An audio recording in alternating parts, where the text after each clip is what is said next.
One of Jesus' most perplexed parables explained the gospel. All right, so let's move to this parable. This is the dishonest manager. This is quite the rat's nest of paradoxes, this one. Luke 16, 1 to 15. Jesus also told this story to his disciples. There was a rich man who had a manager to handle his affairs, and a report was brought to him that the man was wasting his money. So he called in the manager and said to him, "What is this that I hear about you? Prepare a final accounting of your work, for you can no longer be my manager." And the manager said to himself, "What shall I do now, since my master is taking the job away from me? I have not the strength to dig, and I'm ashamed to beg.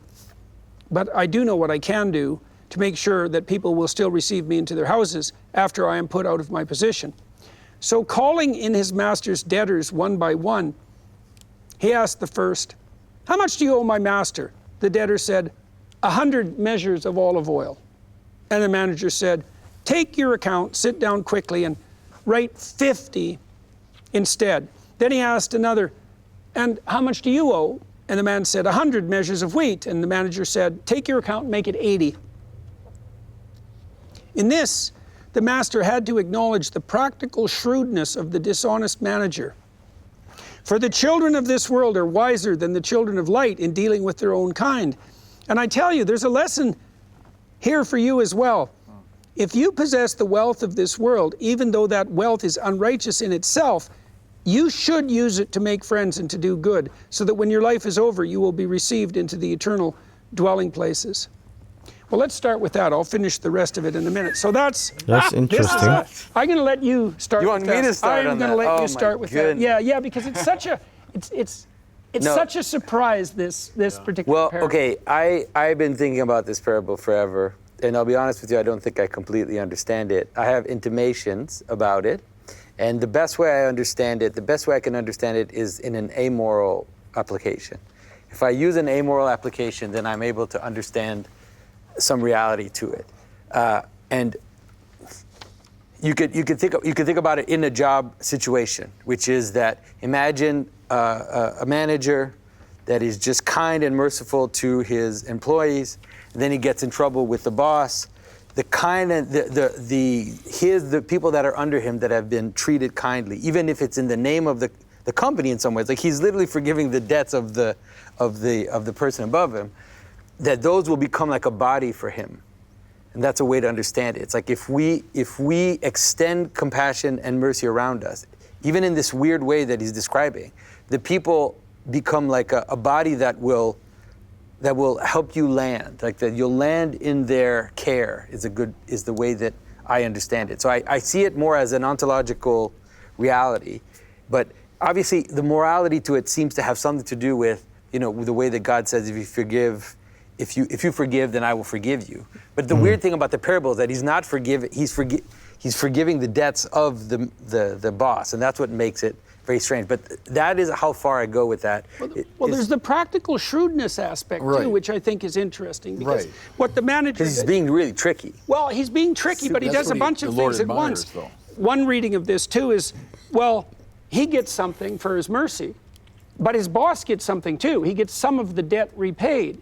And so there's a practical side of business management that has that shrewdness. And I think part of what Christ is also referring to here is, I see this often among people who can't run a business at all. They don't know how to do it. And so they regard their inability to be practical and useful as an index of the morality that's superior to that. But think of this in a practical, like, business sense. Imagine you have someone who's got clients. You're a salesman, or you manage certain clients. You're getting in trouble with your boss. So what you do is you say, "Hey, just pay half of what you owe. And then when you'll fire me, then I know one of you is going to hire me." That's what this is implying. Yeah.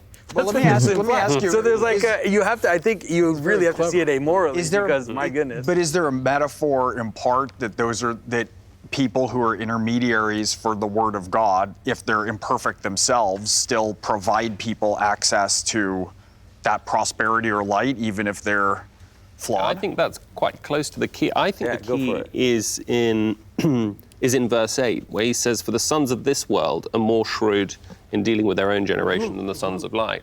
So there is that, the element of dishonesty is important because of the contrast that Jesus is drawing later on. He's saying, well, this is a dishonest manager, but this is how shrewd they can be, and this is how shrewd they are.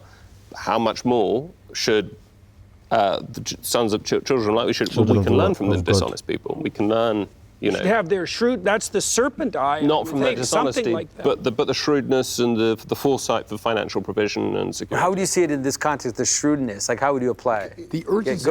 I want to learn. I want to understand this. Under the pressure of the urgency of it, he does whatever he's got to do to get it done, and he's smart about it.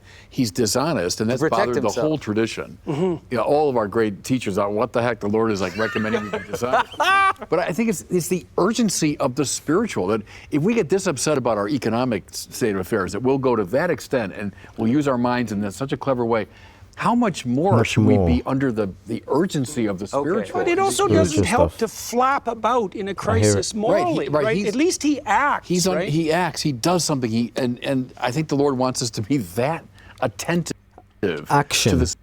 Action. Like, do something. Something is better than nothing. We always know that. Spiritual order, as this man is to the material world. Christ is a master at using short, mysterious stories. They change the listener who takes them seriously. The person that you do not think could ever be virtuous. Well, let me show you. This is the person who is fulfilling the law and the prophets. I don't believe in that promise. I'll just be honest on this point. Then it hit me. I saw is this like a new show? Jew is very frightened of a post-Christian society. The power of love. I don't want to be in a Hallmark card, I tell you. We've got our work cut out for us, gentlemen. I sure hope we're up to the task. But the reason why I think there's a mystery that's deeper is because it has to do with forgiveness. And because in the Lord's Prayer we have this idea that we forgive our debts, you know. It's like forgive our debtors. And so it seems like it's relating to that, but the way it's structured is so weird that it just breaks and it breaks I think that's right. I mean, I want John, if you can solve this for me, I'll be grateful forever. Oh, okay, sure. Solve it for us. But I do want to say something. I mean, and I think between us, we're getting the multidimensionality, which is important, and I like this parable. Yeah, because I like this parable. It's a proper koan. Yeah, it's a proper koan, and we're really wrestling because this isn't how the story's supposed to turn out. That's right. Right, and it's like, well, what? And we're asking ourselves why, and here's a suggestion, and I only offer it as that, and I'm not as learned as some of you are about the scriptures and things like that, but you know, if you look at I do work on the psychology of rationality and wisdom. And here's what that work reliably shows. Intelligence is necessary, but not sufficient.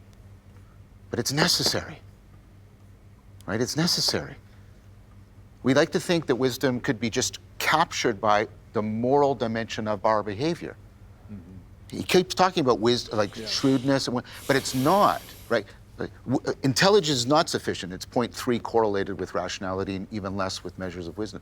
But it's a necessary condition. Like you can't, I'm hearing him say, right, don't forget, you have to be intelligent. You have, right? To be wise is not just to have an emotional stance or even a moral stance.